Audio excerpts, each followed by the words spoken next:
go. And I am thrilled to see some familiar faces and new ones pop up here. Thank you for taking the time out of your day or evening to join us for this event.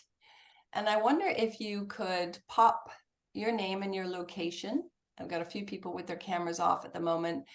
And I'd really like to hear, and I know Tom would like to hear, if you're in a position of leadership or leadership development in education or whatever sector, we'd really like to hear where you're coming from. And as you do that, I'm going to welcome you to the Hope Braintrust. This is a collaborative space, online and in person. Yes, we do in-person events, designed for and by this growing community of educators, innovators, and entrepreneurs. My mission is to mobilize authentic connections between all stakeholders in education: students, teachers, parents, the builders, the academics, and everyone in between. This is a space where you're going to meet courageous and willing people you may never otherwise have met. My name is Hope Paterson. I'm a mother of two, a transformation coach, and global education innovation specialist. I'm on a mission to shine a spotlight, and also to let people in, shine a spotlight on people working to support and innovate education and an entrepreneurial mindset for our future generations. So we network, right, Jesse? We collaborate, we share, we learn, we grow in a truly supportive way. I offer my coaching expertise, global network, and love-based approach to supporting you in new and remarkable directions. And so we've got some comments here. Jesse's in San Francisco. He is in a leadership position as a CEO and head of school. And Stephanie Sewell is in Quebec, close to me in Canada.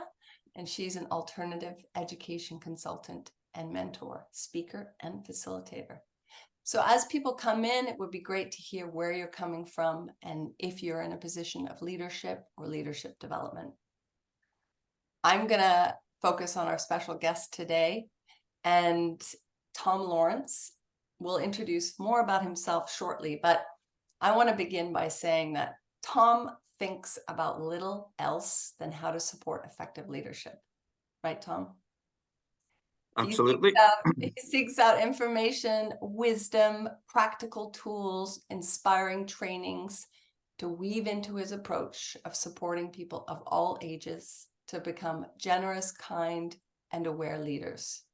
And he doesn't just think about all of this, he tests it firsthand with his mentees, his community, and his role as an engineer in the UK.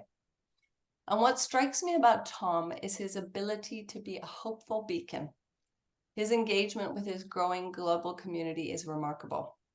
So when we discussed him offering a Hope Braintrust event on supporting the character of a leader at any age, I immediately felt this was a vital topic for the educators, parents, and learners in my community. You are all in for an engaging, interactive session, and I invite you to interact, ask questions, meet new people, share, and listen. You never know what you're going to discover. I'm going to be in the background and looking at chat, so please, if you've got questions, just ping me, and over to you, Tom. Okay, thank you, Hope. And hello, everyone. It's great to be here. It's a real privilege for me to be part of this event with you. And thank you for signing up. I'm excited for us to learn from each other today in our discussions on developing the character of a leader, whether you're young or you're old. And before we get into it, I'd just like to share a couple of slides on the agenda and some key learnings for today. So if I can just share my screen.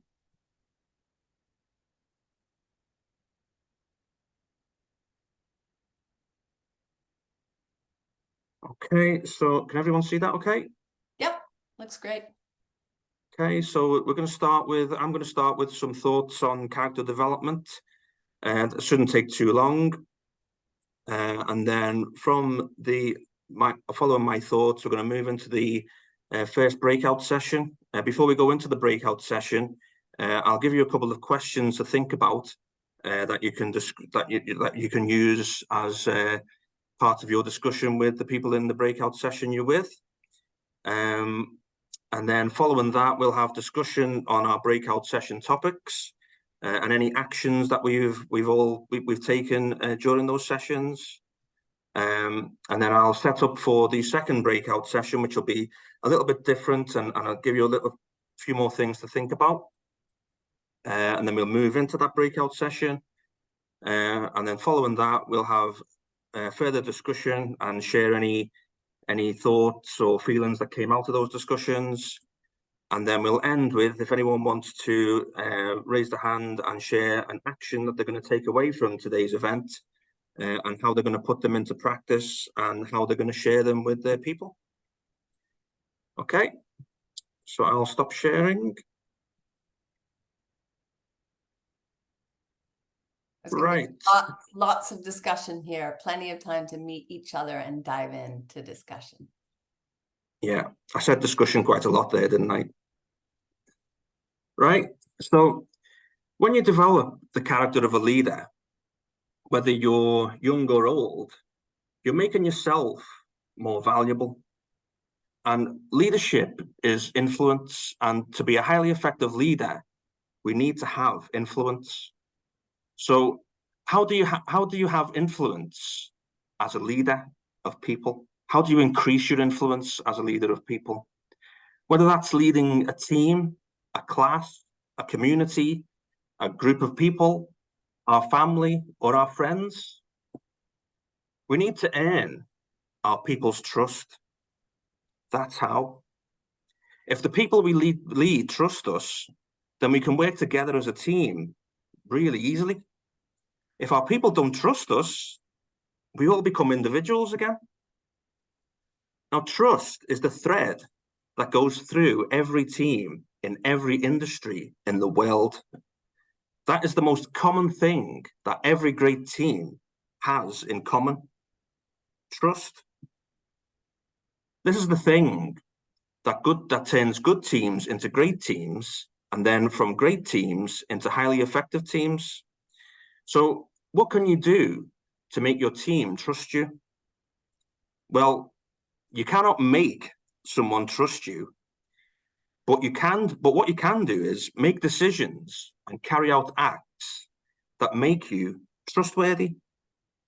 But first of all, you need to decide whether you want to be trustworthy or not before you can actually become trustworthy. Now, when I made the commitment to grow every day, I made the decision then, I want to be a trustworthy person. So what decision are you going to make? So what we're learning when we talk about developing the character of a leader is that we are trying to become a highly effective leader and how to help others do the same. So, but if there's no trust, then there's no way you'll become a highly effective leader or even an average leader. It doesn't matter what position you hold within your organization.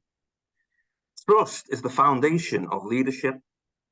And to build a strong foundation of trust within your team, that is a responsibility for every single team member, not just the leader. So you must accept the responsibility right now to help build that trust.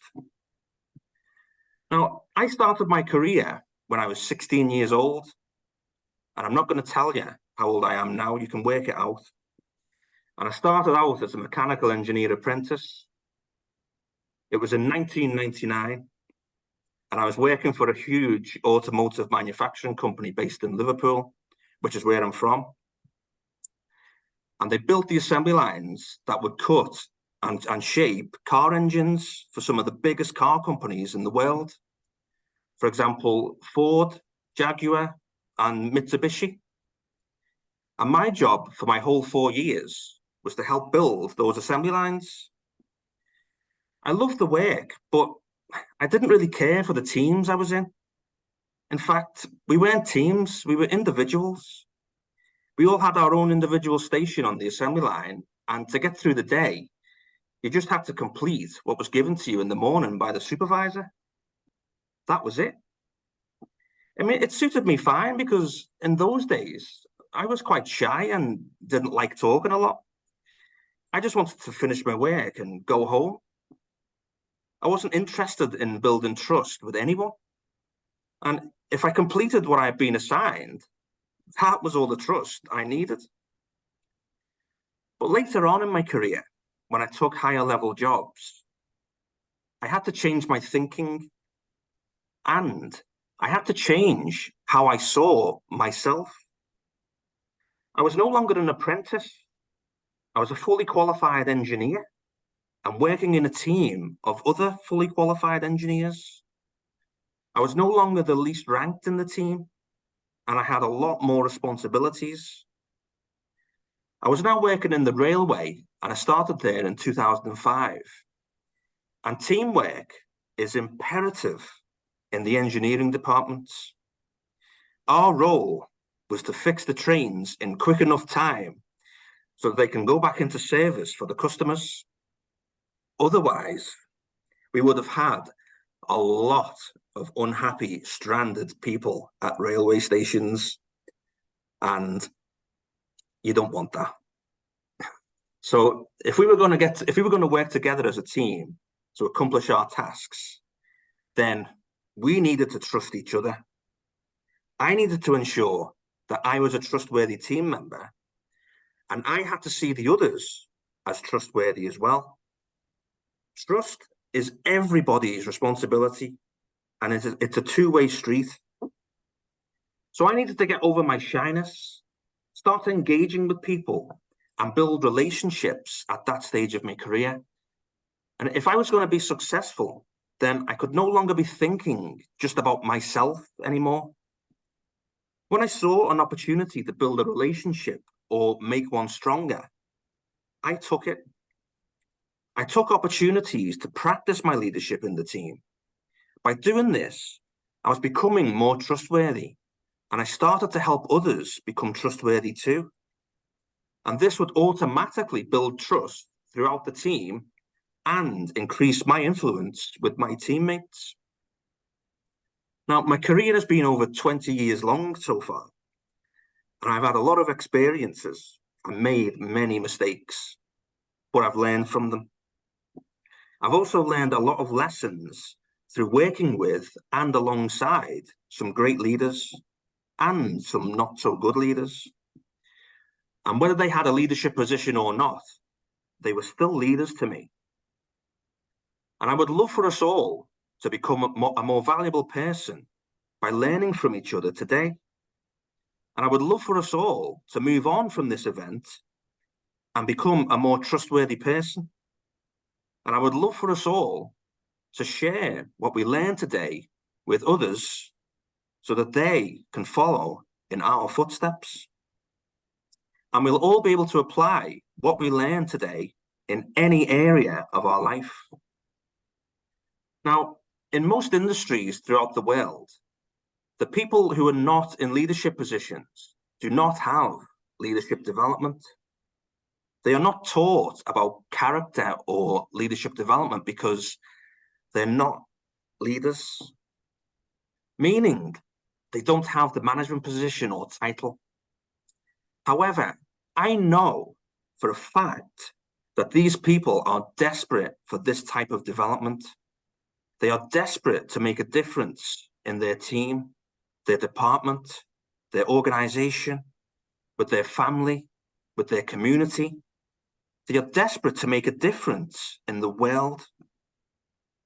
Now, to build trust with a person, we need to know two things: who they are, which is their character, and what they know, which is their competency.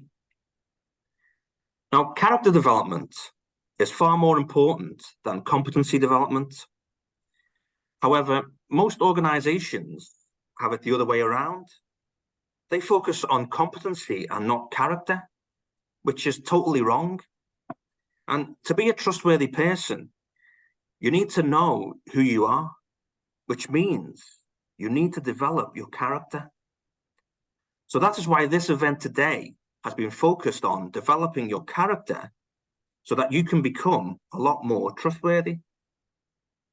And I'd just like to end with, being trustworthy is not the only thing you need to be a highly effective leader. There are a lot more. But being trustworthy is the first and most important. It's most important because it's the common thread through each leadership principle that you will ever learn about.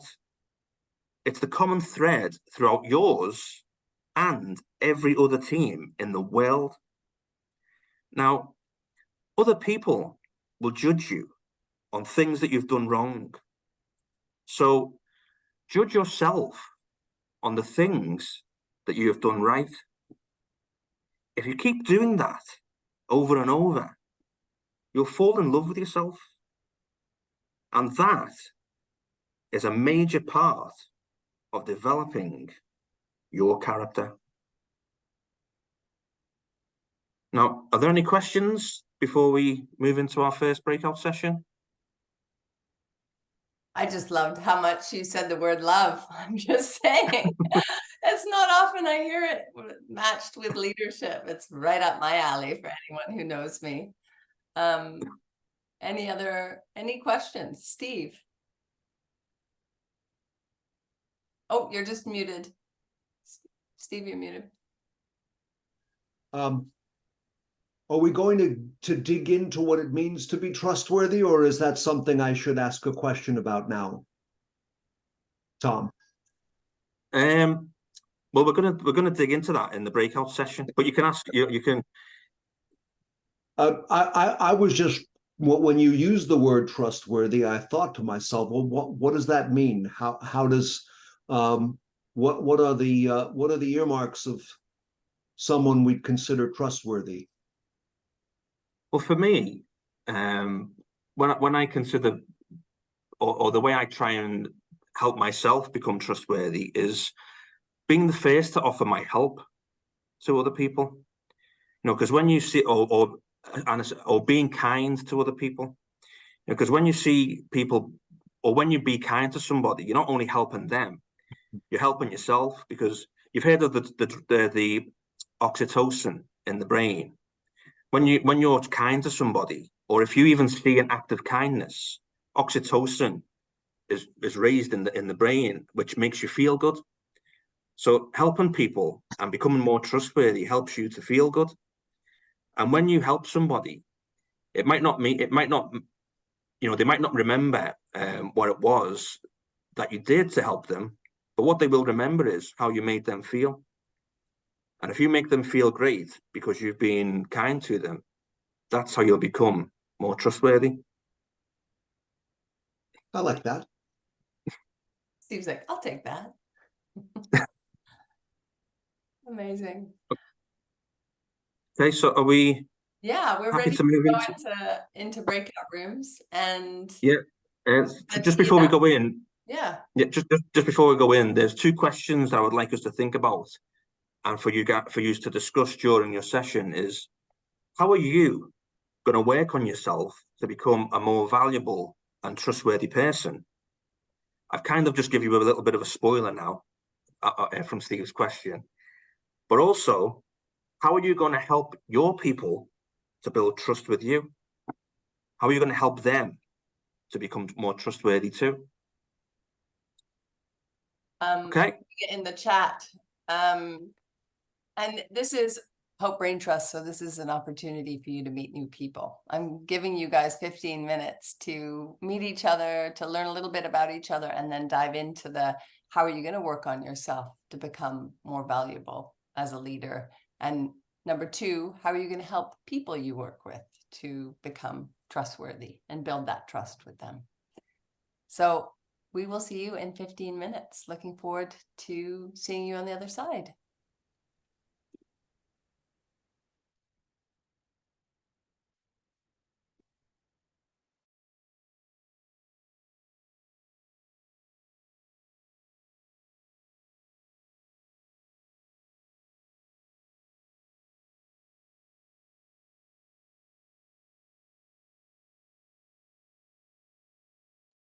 Hi, Albina.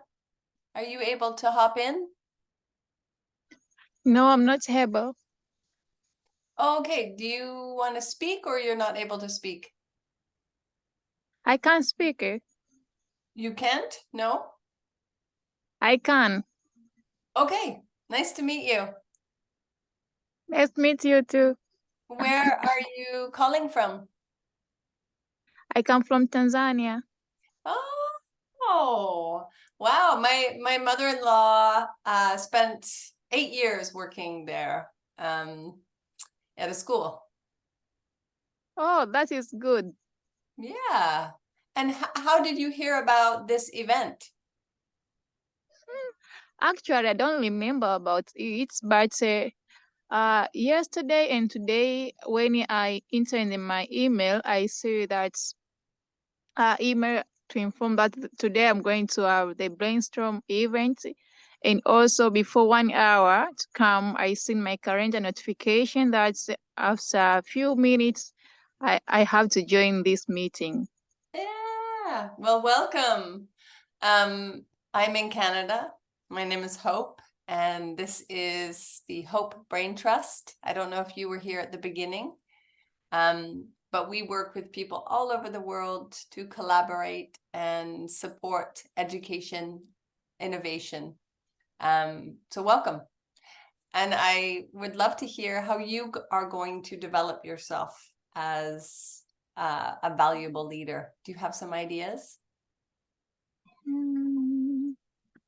Actually, I think I'm going to take a course, leadership courses from different platform, especially online courses. And also, I'm going to read books. Amazing. You're going to read books and maybe follow. Let me just put this person in. Assign her, come to room 3 with me. She's coming right now. Let's see. Yay, Jane! Alvina, this is my friend Jane, who is in the US. And Jane, I'm so happy to see you. Alvina is in Tanzania, right, Alvina? Yes, Light. Yes, amazing. It's so nice to be here. I'm sorry. I have a very crazy day, Hope, but I was missing you and these kinds of connections. So I popped in. I might have to pop off. We're having one of those days, but I just wanted to be present if I could. Yes, we love it. So Alvina and I were just talking about the question Tom, who's leading the Braintrust. He's a leadership mentor who works in engineering, actually, but he's thinking about the character of leadership at any age. And he worked with many bad leaders growing up in engineering, like all the way through kind of working on teams. And it's motivated him to learn all that he can about being a good leader and showing up as a trustworthy, kind person himself. So his question for us, and I'd love to hear, is what can you do to develop yourself as a trustworthy person in leadership? Love the question. And what have you been talking about so far? Where Alvina is in the world, and we just did a little intro. That's it. Okay. So, yeah. Um, What do you say? You're in a position of leadership at the school that you're at? I think we're all in positions of leadership all the time. I have a friend who talks about always being a leader and a learner simultaneous. And she actually came out with a book that just was released on Monday, and this has been her position. And her book is about 5 qualities that she calls the Flux 5, Flux 5, and they are about the mindsets for leadership. I love that. Have you read it? It just came out. I had early conversations, and it was actually 2 of my friends that wrote it, Liza Herzog and Sharon Ravitch. I have not. I have not read it yet. No. I've read previous iterations, and actually the theory itself arose out of I would sit on Sharon's couch during the pandemic or before the pandemic on Fridays. We always had these little sessions where people could just come in, and we really were at her home in person. Oh, amazing. And that's where it was developed, the idea of flux. And also where, a lot of other things were developed just in that space of recognizing leader and learnership. Leader and learnership. I love that. What do you think about that, Alvina? I think the only way I can use, the method I can use in order to be a good leader is to learn from the different sources. As I said before, that I'm going to take a course, online courses, special leadership courses, and also I'm going to read books that can help me to grow and to be wise. And when it comes to make a decision, how to lead people. And also, it's not just the leading and the learning, but also I have to put on action. If I accumulate all those knowledge and I didn't put on action, I don't think I can be a good leader. Yeah, I agree. And I think you really hit the nail on the head. The action part is sometimes the part that we get blocked to do because we're afraid of doing it the right way or the wrong way, so we don't act. And it's the fear of failure, I would say, really comes up in our face as humans, many of us. What do you guys think about fear of failure stopping us from acting in leadership?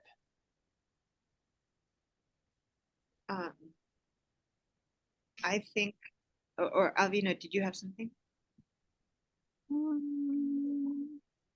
That is because our society and where we are born and grow up, especially in African countries, there is some rejection. We experience too much rejection, especially to women and girls.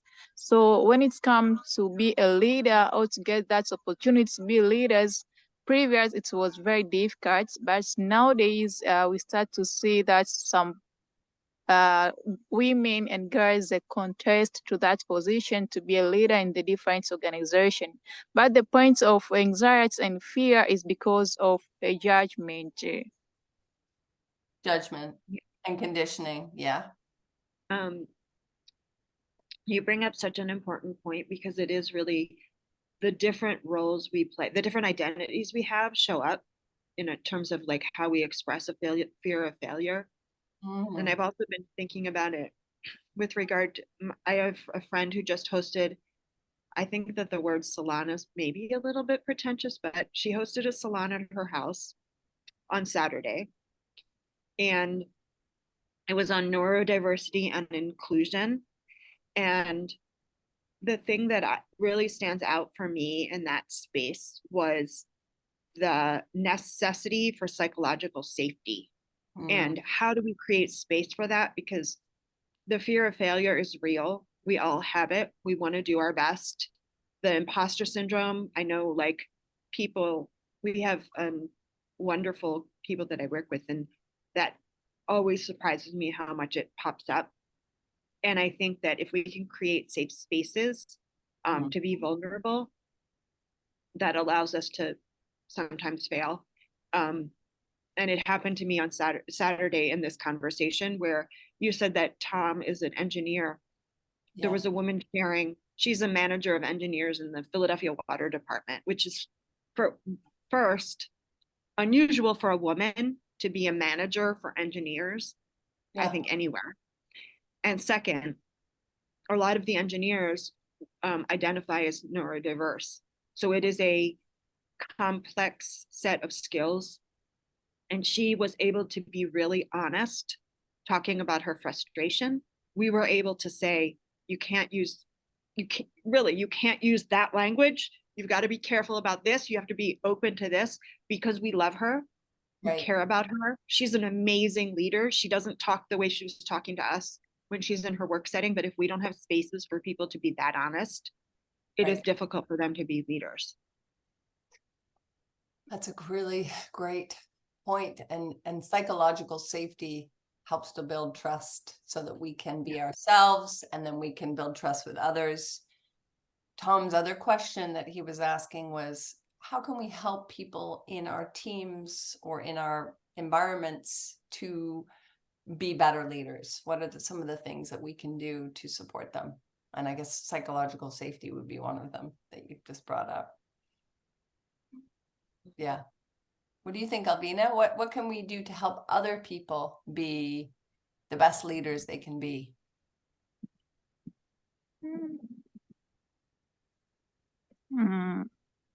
I think about it, but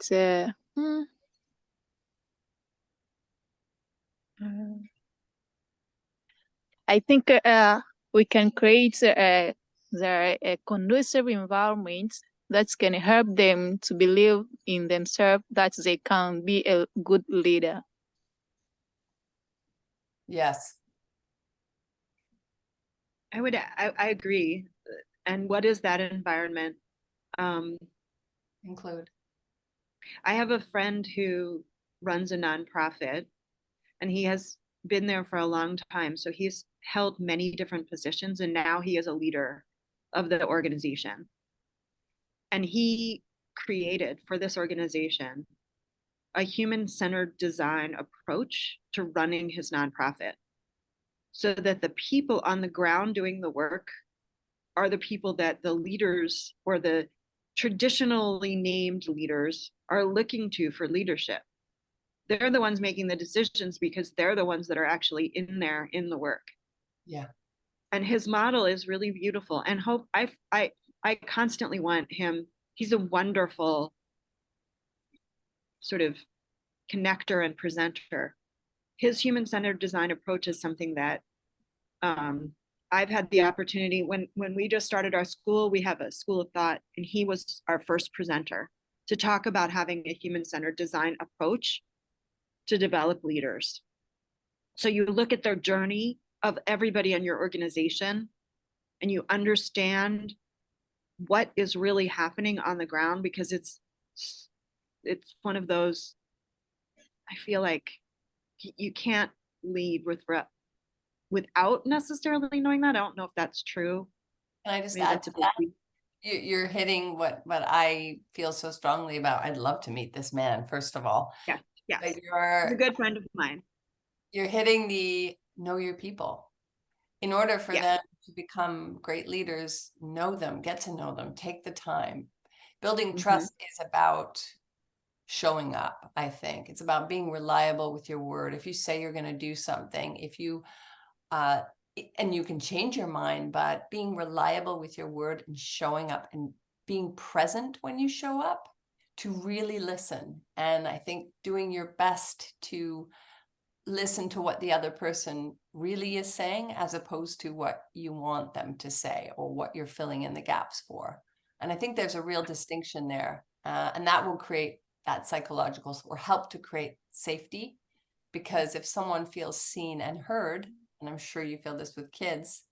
And Alvina, I don't know if you work with children. Do you work with children or youth at all? No. Because for me, I'm thinking about leadership at all ages, and I'm thinking, how can we support the character of a leader from young ages? Jane is a parent. I'm a parent. Alvina, are you a parent? No. No. Well, just thinking about it starts when we're really young, and how important that is. Speaking of parenting, my son is going to our school, and he is bringing me lunch right now. No. So I don't know if are you going to eat in here, Rudy? Yeah. Okay. So. Oh, you have a test to make up. Thank you for bringing me lunch, my love. We're about to leave our breakout rooms, but yeah. Are you able to stay with us, or are you going to have lunch with your son? No, he's got to go downstairs and make up a test. So thanks, sweetie. Will you be able to meet Tom briefly before you head off? Yeah, no, I don't have to leave. Okay. I'm hoping to stay as long as I can. Okay, excellent. There'll be lots of discussions. Yeah. And I agree with you. It looks like we have 25 seconds. I agree with you, even in parenting. And if we can create space for young learners to be advocates for themselves and to recognize their voice really young. That's he and my other son have gone to a school that has done that since they were 4. So I feel very lucky. Yeah. Because it has a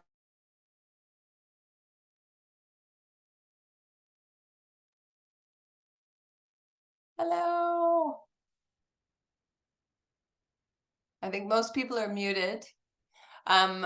We had such a great discussion. We actually had 3 people in our room. Alvina's camera's off, but she's in Tanzania. And Dr. Jane Shore popped on from the US, who I haven't seen in ages. So it's fantastic she's an educator, she's a parent, and she's definitely a leader. And she was just sharing, Tom, that she was chatting with a friend of hers who was managing engineers. I mentioned that your other role is as an engineer. So over to you. So do you want to go around and we can see any learnings, insights from our discussion? Yeah. Well, I had a discussion with Steve. And basically we just talked about, we followed on from Steve's question is, how do you become trustworthy? And some of the things that Steve was saying was, basically you just need to do what you say you're going to do. That's it. But first of all, you need to do what you say you're going to do for yourself. If you say you're going to do 30 push-ups, these are Steve's words, you do 30 push-ups. If you do 25, you're breaking trust with yourself. So how can you, if you can't trust yourself, how can you expect others to trust you? But if you do trust yourself and you do the things that you say you're going to do for yourself, then building trust with other people, it's going to be so much easier. It's going to be, it's a given, because if you say if you do what you say you're going to do for yourself, why would you not do what you say you're going to do for others? And that was Steve's initial thoughts on that, and I wrote that down because I thought, why didn't I say that? I have visuals of Steve doing push-ups now. I'm just imagining him doing push-ups. I've got visuals of him doing one-arm push-ups like Rocky. Oh yeah, amazing. I want to go around and hear from other people. Stephanie, are you able to speak, or are you in a public spot? Yeah, I was telling Jesse, we've got 3 family members all working from home today and didn't really work out the logistics of it very well, but I temporarily have a quiet spot. So Jesse and I were talking together about it all, and it was a really interesting conversation. One of the things we talked about was how trust is contextual, understanding things like, we talked a lot about being late for something, that, different cultures understand timing and lateness in different ways, so that understanding the context of an expectation that you have on someone or something that somebody has offered is important to determining whether it's falling in or out of trust on how that plays out. That was one piece. And then another piece was honesty. That with the push-ups, if you promise to do those 30 push-ups and at the same time you say, but I only actually just started doing push-ups again yesterday, so I'm really intending to get to 30, but I actually might not be able to go beyond 20, then that's a really different scenario than saying you're absolutely going to do 30 and not letting the person, including yourself, know that it might not be possible. So honesty and context. And Jesse, I don't know if you want to add into what we'd said as well. Yeah, well, I mean, for the group, Stephanie can be trusted. I really did evaluate that in the 15 minutes that we had. She checked off the boxes, and yeah, so you guys can trust her. Over other people trust her too, and I think that is a key thing. And we talked a little bit about that, of the connections of trust, like, oh, well, Stephanie is connected to Hope, so I trust Hope, and so therefore Stephanie's already kind of, in circle of trust adjacent. And so that I can talk with her a little bit, but I'm already like predisposed to trust her because she's already in the group. And I have trust. I I've been coming to these groups, and usually the people that Hope brings into these groups are trustworthy. So there's sort of like that Hope circle is extended to Claire and Dr. Jane Shore and Elvita and Tom and Hannah and Stephen and everybody. I mean, the other thing I do think in terms of commenting on, you know, Stephen and Tom's comment about the push-ups, is like, yeah, like what we were talking about is sort of like, are you you want to say what you say, okay, I'm going to do this. Like you make a goal, you're going to do it. But then like we all know that the mind works in very mysterious ways. Like look at addiction, for example, right? You look like social media addiction or alcohol addiction or all these things where you're like, oh, I should, my goal is I'm not going to like do TikTok anymore. I'm not going to do Instagram anymore. I'm only going to drink on the weekends. And then you have these goals, and is it like, are you not trustworthy, or is it that you need help to accomplish some of these things, and you understand like, well, there are these different domains. Like if you repeatedly don't deliver and you say like, I'm going to meet you at this time, and you don't, like they're like, well, I really don't trust you to be on time. Like, but I might trust you in other areas. I might always trust you to hold me emotionally in your life. Like, and I can trust you in that area. So I think understanding the different areas of trust is important too. Oh, definitely. Great shares. Yeah. I'm Jane Shore, in part of her many roles. I just wanted you to share, Jane, on your boys learning, your children learning trust, and how amazing it is to start building or supporting the character of a leader who's trustworthy to themselves. Jane, did you want to share a little on that? Sure. I'm just very grateful right now to be part of this group. So I want to thank you for allowing me to sort of show up late. You were just talking about showing up late, and I'll hold a lot of hats. I had been sharing in our group that I have the great fortune of being able to send my children to an elementary school that is, labeled progressive, but it really leans into the values. It's a school that my husband actually went to also, which is very rare because there were only 17 kids in his class. One of the things that they do is they lean into leadership from the time the children are 4 all the way through. So the students choose the theme, and that is how they engage in project-based learning. And they learn at age 4 the word advocacy and how to advocate.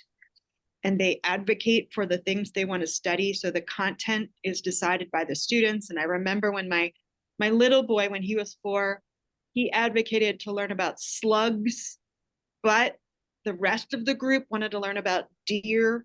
So he had to switch and learn that, that leadership quality of sort of understanding you're listening to your peers also.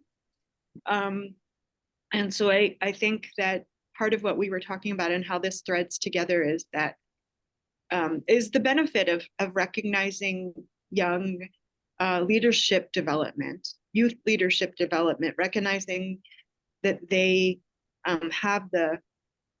really have the ear and the understanding of what it means to use their voice. And they have a safe, nurturing environment that they can develop the qualities so that they can advocate. And they also can, listen to their peers and say, well, we're going to do this. It's not what I advocated for. But, so it is a really important lesson to begin those sorts of exercises at a young age. So thank you for prompting that. Oh. Yeah, there are people here who work with children, and speaking of Claire, I wonder if you, Claire, working with School of Humanity, aptly named, I wonder if you want to share about your group and what you explored. Yeah, I mean, I was with Anna, we were talking more about the kind of from a professional perspective rather than actually kind of bringing it up with learners so much. But I think in general, the way that we teach it or facilitate learning at School of Humanity is very much this idea of advocacy as well, empowering the learners for them to decide what skills they want to be developing, what projects they want to be working on, what they need to do to make progress on their projects. They work with mentors, so you know, and they have a lot of one-to-one opportunities, so they really have a lot of opportunity to think about what they're doing and which way they're moving in, and kind of pathway advisory as well. And I think that helps them certainly become leaders of their own lives, whether that develops leadership skills in group context, maybe that's something else. But I think that's, you know, something that's important as well, to recognize that you can be a leader, you know, or everybody is the leader of their own life. We also do provide a lot of collaboration opportunities as well. So each term there's a micro internship project, and that's a group project. So and that's always really interesting to see how the learners do kind of split into different roles. And inevitably there are one or two who do naturally take the lead. And sometimes, you know, it might be a case of kind of saying, okay, maybe you shouldn't take the lead this time, let somebody else develop those skills. But there are some, I guess, some learners who do just have a natural instinct to kind of organize or to take the lead or to motivate others, even just in speaking. Like if they go into a breakout room and it can be quite quiet, and then you get some learners who'll just get the ball rolling because they don't like the quietness and they just want people to start talking, and so they'll kind of lead that conversation, or get the ball rolling at least. But yeah, I guess there are lots of opportunities for developing the leadership skills and or the characters of leaders. Oh, thank you. And before we move on to the next, Anna, we'd love to hear from you if you had any shares with you and Claire. I wonder if you want to speak.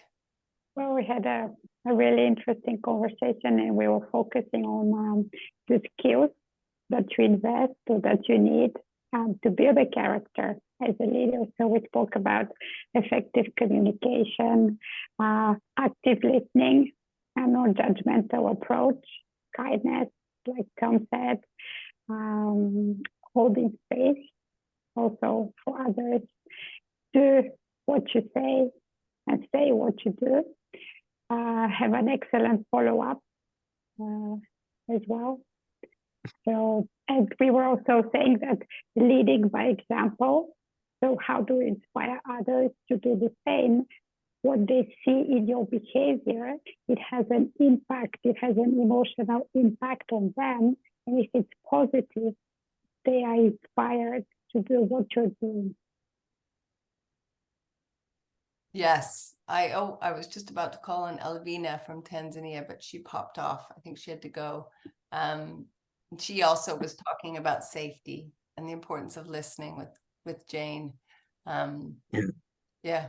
I mean, listening is something I talk about a lot. It's I talk about the difference between listening to understand and listening to reply. So what Anna's saying is absolutely, it's so important in any form of leadership, whether it's with young people, yourself, you know, listening to yourself, you know, is such important, so important.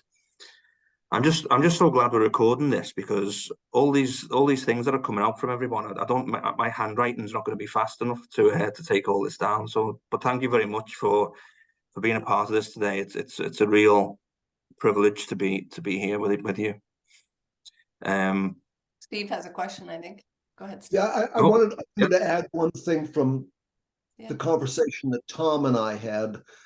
We both saw that being a leader was fundamentally a service role. That it's a little bit more evolved from what it used to be. I think that the leader cares for those they lead, and actually sees it as their joy and privilege to help those they lead to develop and grow. And so it's not those we lead are not here for us, it's actually the reverse. So like moving away from the Machiavellian, it is better to be feared than loved. Yeah, Quite a bit away from that, yeah.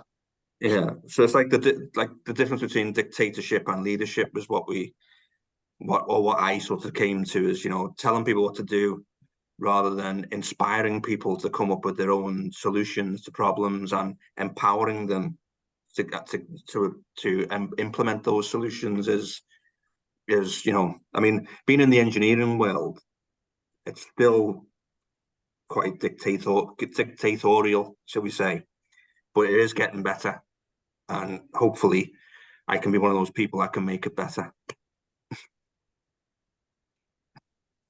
You do it. Oh, thank you. Yeah. So we Tom, where did you want to take us into? We're going to dive into another discussion. Yeah, so I was just sorry. Go ahead. Over to you. I was just going to say, so throughout my career, as I say, I've worked with lots of people in the UK from the engineering industry, and in my experience, a lot of these people who I've worked with are very hardworking and will go the extra mile, which is another thing that myself and Steve talked about, and they'll dedicate themselves to the cause. And mostly in engineering, our cause is to get the job done on time to the best of our ability, which is the same in most industries. And the reason for that is because we knew and know how to get things done. We know how to do a job, and we know how to do it well. And that's what I love about the people I've worked alongside, and also what I love about the people who are on this event today, because I know that you guys are all hardworking, and being around people like ourselves has distilled these great ethics into me, and that's been throughout my career since I was 16 years old. So, but now what I would love for us to think about when we go into our second breakout session is just two more questions I've got to sort of share for you to think about is how are we going to inspire our teenagers or our young people who are still in school to develop the character of a leader so that they can become more trustworthy and valuable. So whether they're teenagers or young people in our classrooms, so that's for the teachers and educators, whether they're teenagers in some of the organizations we work in, or whether they're our own teenage or young children that we have ourselves. And how are we going to ensure that our teenagers receive the leadership development that they need before they go into their first jobs, so that when they get their first leadership or supervisory type management type role, they'll be ready. So how are we going to do that? So it's just something to discuss in our next breakout session. Amazing. I will I'll give us 10 minutes and we can dive in. Does that work for you, Tom? 10 minutes? Yeah. We'll dive in. We'll see you on the other side.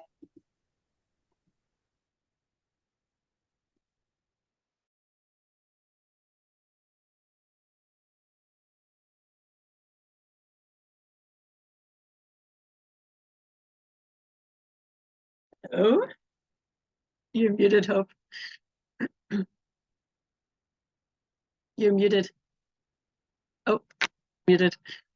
Well, you guys like grand gestures of I picked you, and I know you're inspiring future leaders, and I want to hear more. How's it Well, going? it's going really well. Yeah, it's I don't know if I told you, but I put my choir on pause this year, which I'm learning how much I love choir because I'm missing it so much. And I'm also learning how cluttered my head was because I was trying to wear way too many hats. Yeah. So I'm very clear about what has to happen in order for choir to be able to start again. So, yeah. But I'm kind of bursting with my response to his question. Burst. About teens and how we help them. I think that a major thing that gets in the way of teens stepping into, oh, it's okay. Sorry, Matic needs the office back. No, I can take it. Oh, you're okay? Sorry, we're just juggling. Saw I'll him. take these options. What's that? I saw him. So yeah, Yeah. A major thing that gets in the way of teens being leaders. is the fact that most of them are coming out of high school, Yeah. where they're being treated like children who, and I don't think we should be treating children with the amount of control that we do. Yes. But so teens are coming out of an environment where they've had very little meaningful opportunity to be trustworthy, Yeah. to take responsibility for themselves. Yeah. And that continues largely through university. So then they go into the job. And all of a sudden, we have this like, oh, well, they're supposed to be trustworthy and know how to manage themselves and have initiative. But I think we're missing that there's a step there. You know, if we're going to ask them to be subservient, like I'm using very plain language, I wouldn't use this in another context, but to essentially be subservient for so many years, and then to let that go and evolve into a different way of being. Yeah. We have to allow space and see that process. And most of us don't see it, largely because we ourselves came out of our schooling with that, yes, just tell me what to do, where's the curriculum, when's the exam? Like, we came out with that mentality, that way of being, and we somehow found our way in the adult world through, everybody's process was different. But most of us didn't have that space of, okay, what is it to evolve now into actually having responsibility for yourself and being able to make decisions for yourself. So that's my first thing, is let's start with, how are people feeling? Do these adolescents and young 20-year-olds, do they trust themselves? Like, I think his point about trustworthiness connects with trusting ourselves. That's huge. Yeah. Do you trust yourself? And if you don't, how can you have the space and the support to start to trust yourself before we start looking to you to be trustworthy in the way that he's talking about? Yeah. And I would say I completely agree with all of what you shared. I share the same view.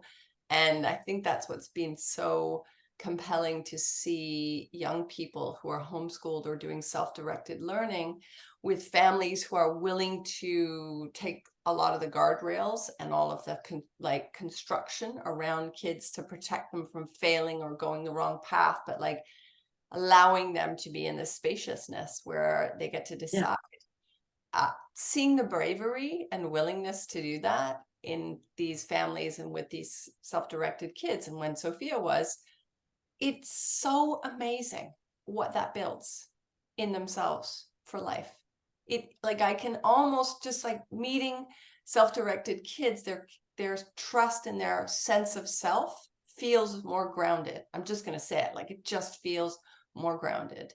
And then, me working with grownups later on in life who are like getting to their midlife or later and feeling like, wait a minute, I'm on this path or I'm doing these things and I don't really want to be doing them, but I've never been in this like spacious time where I'm like, oh yeah, I'm an entrepreneur. What do I want to do? How do I trust myself? Am I making the right decision? What is my compass? And I have a feeling, and tell me what you think, with young self-directed kids who've been given that space, it's not that they're not going to have shifts and changes in their life where they're going to question, but I feel like they'll come back to their compass with more assurance over life. Yeah, because they've flexed that muscle, they've practiced that skill, and it is a skill. It is. And it's, I think we're born with the ability to trust ourselves. Yeah. And we often lose that, right? Because, think about even things like the sleep schedule. Yes. Putting kids on a sleep schedule, we're teaching them not to trust their cues, their own cues. Feeding schedules. Food, I would say, Stephanie, food. I worked in nutrition and food education, and like picky eater and kids being controlled as teens as to what they're allowed to eat. I mean, Absolutely. sounding So judgmental, but it's just an example of one of the things. Yeah. well, it's even things like, I was talking with a friend of mine whose daughter, when she was in high school, one of the teachers had said, male teacher had said to this class, "You are allowed to leave my classroom once during the school year to go to the bathroom. Other than that, you are responsible for going before or after class." Talk about undermining somebody's trust in themselves. Even if they try to go before or after class, if you are in your lockers at one end of the school and like there's a lineup at the bathroom, you can't be late because you're not allowed to be late. That makes you untrustworthy in that context. It's the smallest example, and it's huge. Actually not the smallest. I've heard this mentioned by a lot of people in my education community who I love and trust as like working in the system. That is one of the most heartbreaking controls on kids at the moment. And it seems like a small thing. It is so massive. I agree with you. It actually is. Yeah, When you ask is. kids about it, and then you ask them and you're like, is this true? And every kid will be like, yeah, it is true. And they don't talk about it because they're like, I guess this is normal. And then we normalize not trusting yourself and all these like crazy control things that parents drop their kids off at school and they're like, okay, you're at school. And then there's these like things that are happening that are eroding trust. Yep. And I'm coming back again to what Tom said about it's the trust in yourself. Like we don't often think about trust in those terms. I think it's so important because, a lot of kids get their trust in the adults in a school context can get eroded very easily and does get eroded very often. But I don't often think like it's so much because they're not, those adults are getting in the way of them trusting themselves, which I think is an inherent human need. It's like a survival thing, right? You need to be able to trust that you know when to run because there's a cheetah chasing you. Like if you can't trust yourself, that's a basic need that's out of whack. Yeah. And I think then we also can bring up nervous system and how dysregulated people's nervous systems get when they can't, they're never in a psychologically safe place they can trust themselves or other people. And I would say that that's really happening all over the education system right now. Yeah. It really is. And I think it's like that aspect in itself is reason enough for kids to take a gap year during their school time. Like not well, I mean after high school, sure, but like during their school time, take time and learn to trust yourself, your body, your need for, just like even things as important as I just need a bit of time to myself right now. Like I'm going to explode if I don't get to be alone for 5 minutes. Like what an amazing thing to know about yourself. Like I just need some downtime. And in a school context, you can't do that. You're not allowed to say, I just need to go and be alone for 5 minutes. I think you're such a great grounded voice for this, though. It's an important topic, and I'm going to nudge you to share your burst in our own session. Yeah, please. Are you finding you're busier than ever with people reaching out, being like, oh my gosh, I need your help? Yes. And I'm also quieter because I'm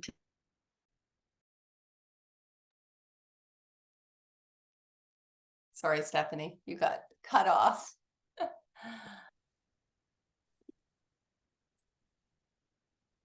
There you are. Welcome back. And we have Brisa. I don't know if you're available, Brisa, but we love seeing you here. We were just in a breakout room. Oh, she's on a bike.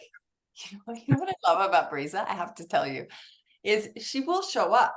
And Jesse, were you there with me when Brisa was? Yes, as we saw the sunset on the train and the sun setting. Eastern Europe. She's walking through fields and anyways, she's bringing us on her journey home in Slovenia. So good to see you, and she's listening in. I'm bursting to share mine, but I'm going to wait, and we've got some time to share. Does anyone feel called to talk about what they shared with their partner in their group. Steve. Steve? I have to unmute. I was sharing with Claire that I've got a learning challenge when it comes to unmuting. It seems that every meeting I'm in, I need to be reminded to unmute. Not alone. I mean, right, Hope? Every meeting we've been in, you've said, Steve, I think you're muted. I'm the same. Okay. High five. High five. So, but high five. So Claire and I had a wonderfully productive talk. I felt like we'd got a pretty complete answer. Do you mind, Claire, if I kind of summarize what we started with the discussion that Claire had initiated before the breakout about project-based learning and giving kids actual framework for leadership. And then Claire added internship, in other words, opportunity to get experience in the real world, right, or in the external world. And then I added the thought of I want to call it brain training, the kind of individual development work, because we go from team to team, but we've always got ourselves. And if we are trained to be resilient, to be able to handle disappointment, to be able to stick with something even when it's not easy, then that seems to me a kind of leadership that's useful to us. I love it. And Definitely. Steve does do mind training. He really focuses in on the active role of our brain in learning in his work in education. Thanks, Steve and Claire, so much. Is that mind training? Is that something that we could bring into the curriculum, or is that something that we would do on the side, if you know what I mean? Oh, I'm not sure I understand the question, but my focus has been to help young people develop effective habits of thinking, feeling, and learning. And we find that the academic challenge is a good context for it.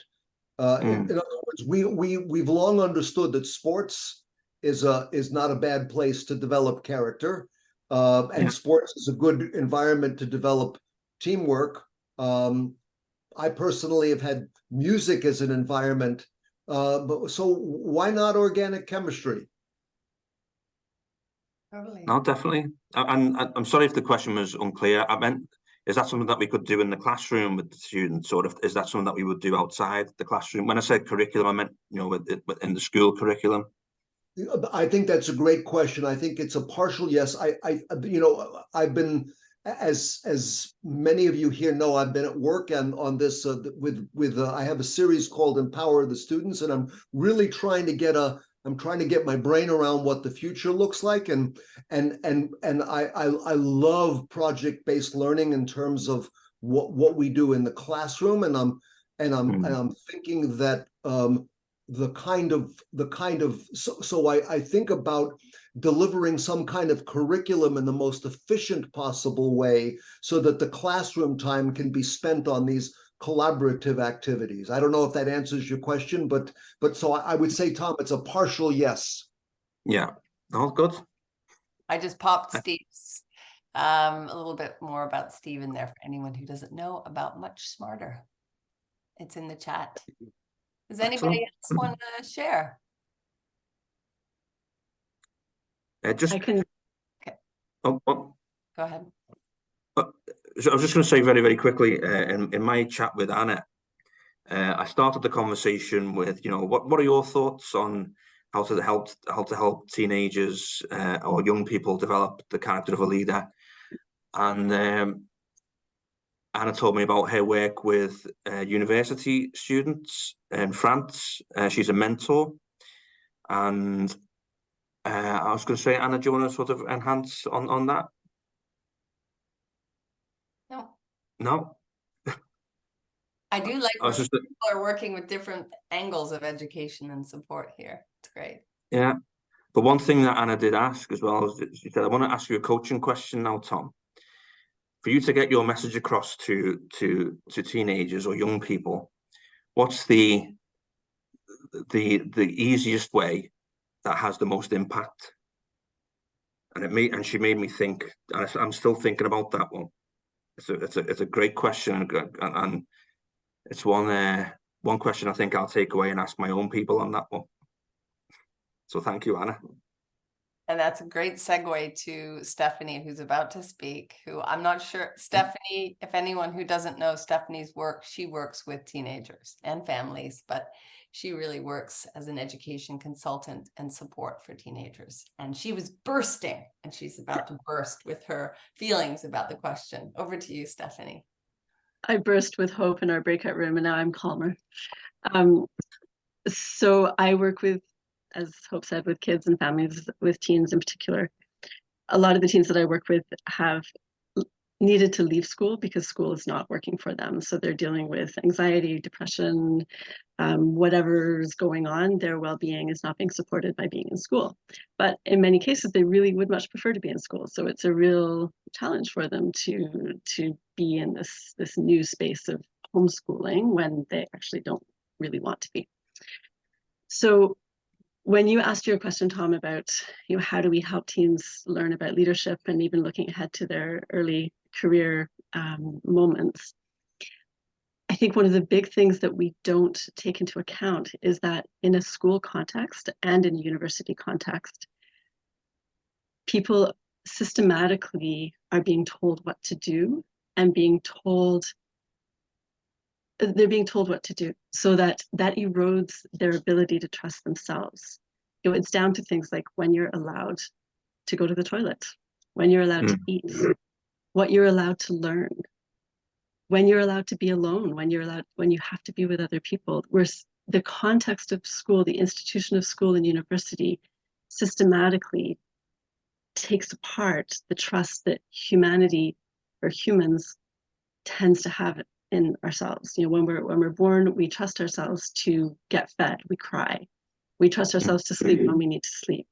And then we start getting put on sleep schedules. So our trust in ourself gets kind of mixed up.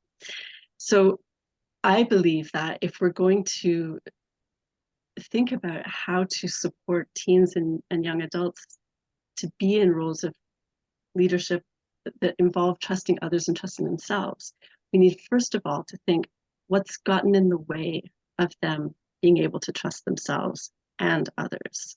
Where are they at right now? Have they had the opportunity to actually choose what they want to learn, to truly choose? Not, you're in school and do you want the sciences stream or the social sciences stream? Like, that's not a real choice. It is if you've chosen to go to school and you know that you could also choose not to go to school.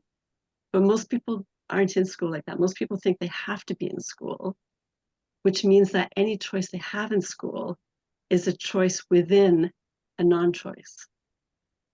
So I think, there's obviously this is a much, much longer conversation, but I think asking ourselves a question of what is the context that this young person has been in, and what are things that have gotten in the way of their ability to trust themselves or others? That's a really good place to start. Yeah. And Go ahead. I'm just going to add something in that I thought of afterwards. I think one of the things that when we're in roles of leadership in terms of teaching or anything, we're used to thinking that things need to happen gradually. Like, we gradually need to learn something and then we will learn it. We gradually need to do a task and then it will be done. And I think there's an interesting piece with trust there as well, which is that you can learn, you can put a whole bunch of trust elements in place, and then this huge step can happen. So I have two examples quickly for it. One is kids who don't speak at all, and then suddenly at the age of 4, they're speaking in full sentences. I just had a client who that happened to them. They didn't read at all, and suddenly at 9 years old, they were reading complete novels. So this kid needed to put everything in place, and then it suddenly happened. I have a terrible fear of white water, and I decided I wanted to learn how to whitewater canoe. I had to put everything in place. I had to trust the other person in the boat, learn some skills, and then I was able to put myself into the current to go through. So it happened really fast because I put all the elements of trust in place. So I think that's another piece as well, this idea of taking the time to look at what's gotten in the way of a young person's ability to trust themselves, it's okay to take the time to really nurture that trust and give that trust space to emerge. Because once it's there, that leadership role that we're hoping they're going to take will probably just fall into place really quickly. Those are my thoughts. And that's the level I want them to get to. But all those things that you just mentioned, I didn't think about. Like the obstacles in the way that helps them, that's not letting them trust themselves is first and foremost, isn't it? You know, before you can trust anyone else, learn to trust yourself. Yeah. Oh, thanks, Stephanie. That's amazing. I've scribbling down lots of notes there. Thank you. Yeah, you're welcome. Go ahead, Jesse. Thanks.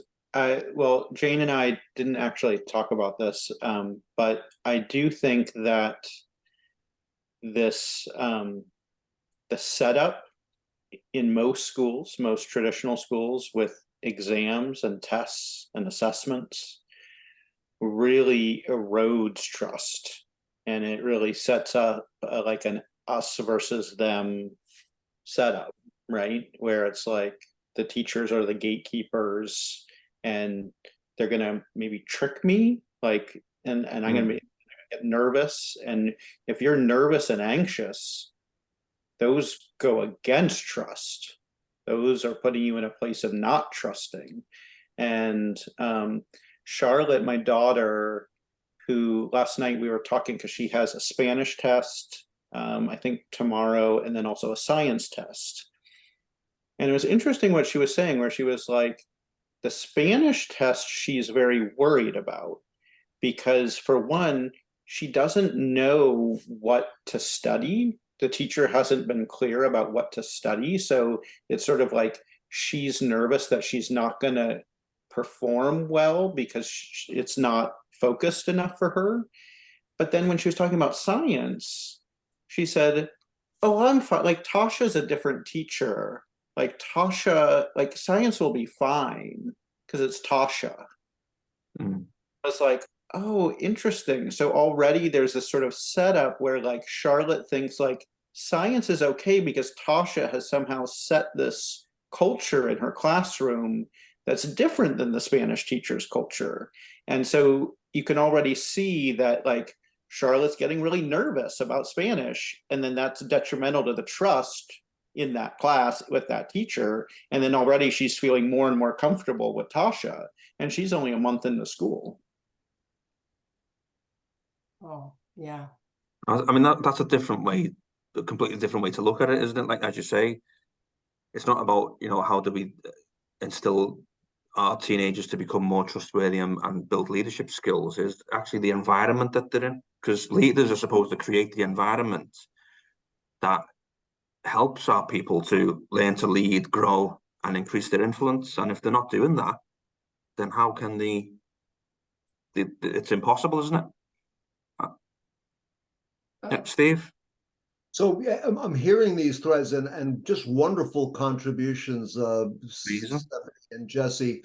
I'm hearing these trends, and it's occurring to me then, as an individual and as a parent, if I don't have the option, I'm going to do what I can to bloom where I'm planted, right? But there's no question, and from hearing what I'm hearing, that some environments in some environments, I may be becoming a leader with the help of that environment. And in other environments, I may be becoming a leader in spite of that environment. And you know, you're painting some real stark contrasts there. Both of our last two speakers. Yeah. Amazing. I'm very curious because I know that you, Tom, were gonna talk about something. Elvina from Tanzania wasn't able to, she kept coming in and out, but she shared something which was about action and taking action. We're talking a lot about the environment and trust, and Tom, you had mentioned if we had any time at the end to ask everybody here. Over to you, Tom. You know, I want to make sure time to talk about the action. And if anyone's been inspired to shift or take action. Jane. Yeah, I was just going to ask anybody if you would like to share, if you've learned anything from today's event, and if there's an action you're going to take to share with your people, your students, your people you work with. Anything that anyone wants to share? Anna? Thank you. What I'm inspired to say is I really trust myself, and I've put the effort to build trust with myself. And thanks to today's conversation and discussions, I realized that I take this for granted. So what I will do is I'll record a video that I'll publish on LinkedIn soon, challenging people to think about, really reflect on that trust we build with ourselves, and that this is really the foundation for every relationship that we have. Brilliant. I'll be sure to comment on that one. Thank you. Tag us. That's amazing. Anybody else? Steve. If I could just share, I don't know if you can hear me or not. Can you hear me? Hi, Breeza. Yeah. Hi. I'm biking. I'm loving listening, and I'm just like between like, oh my gosh, cringe, like, oh, and like, hallelujah, you know, we need to change it. So, I think talking about like these phrases that we're talking about, because we can definitely impact by action and leadership and just kind of building the environment.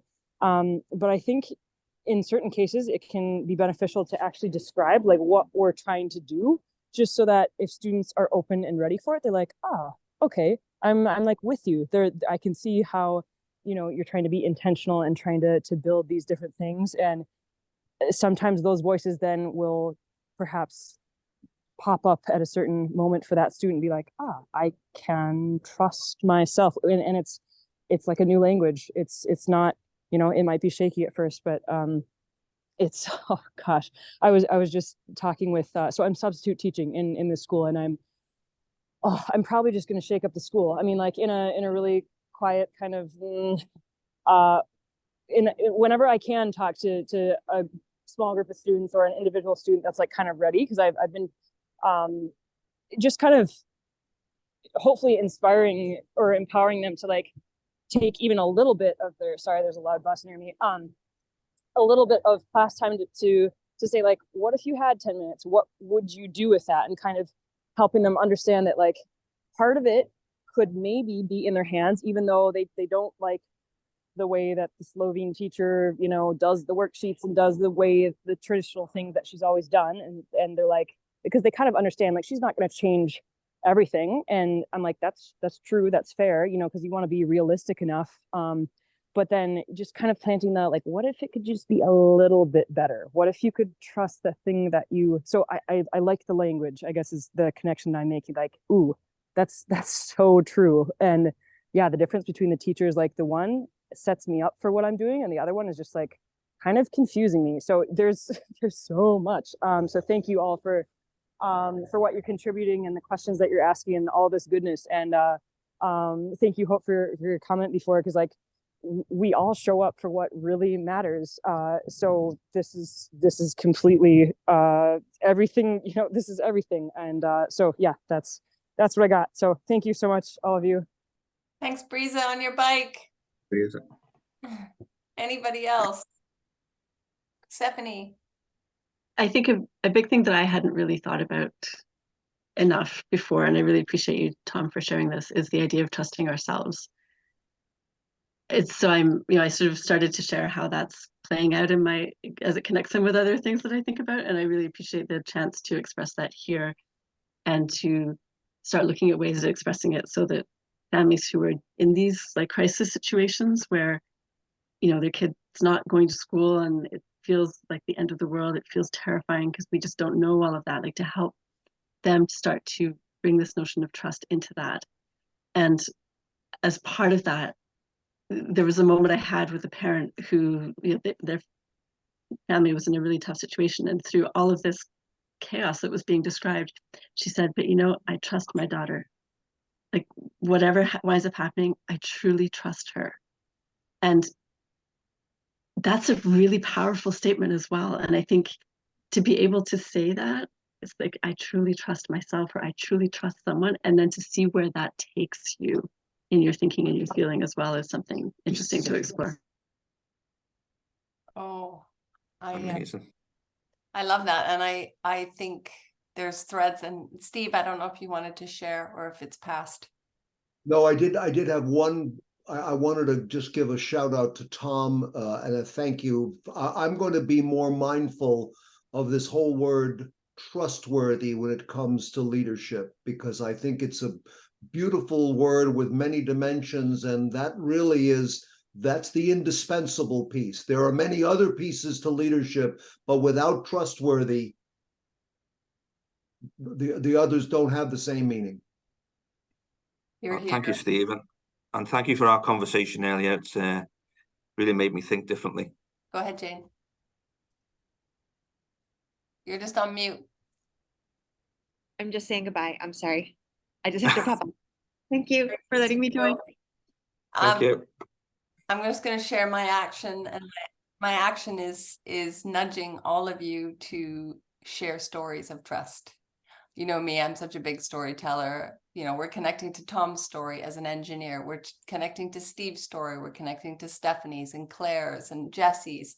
The more we can use our stories, and you, Jesse, with your daughter, I find that is how we as humans connect and build trust. So being honest about what's coming up for us and sharing those stories of how we felt trust, how we lost trust, how we regained it, I think is so helpful. So I'm going to continue to share some stories. Thank you all. And Tom, over to you, Tom. Yeah, I just want to say thank you to everyone who's joined us today. If you'd like to connect with me, you can connect with me on LinkedIn. I'm just Tom Lawrence. On YouTube, I have a YouTube channel called Leadership and Growth. I put in around two videos a month on leadership topics, and also my website, highlyeffectiveleader.com. I also post in the Hope Braintrust a couple of times a week as well. So I don't know if you've seen my posts so far. I'll follow up with everyone yeah. in email and connect us all that way. Yeah. Thanks, But Tom. just honestly, this has been a turning point for me, and I just want to thank you all again for contributing and for sharing your knowledge and your advice and your ideas. Thank you very much. You guys are the best. I hope you have a wonderful day. Thanks for showing up, and we will see you next time. Take care. Bye. Thanks, everyone. And thanks, Hope, as well, for organizing it. Pleasure. Wonderful to see you. Bye, Anna. We'll be in touch. Tom, you want to stay on? Yeah, if you don't mind.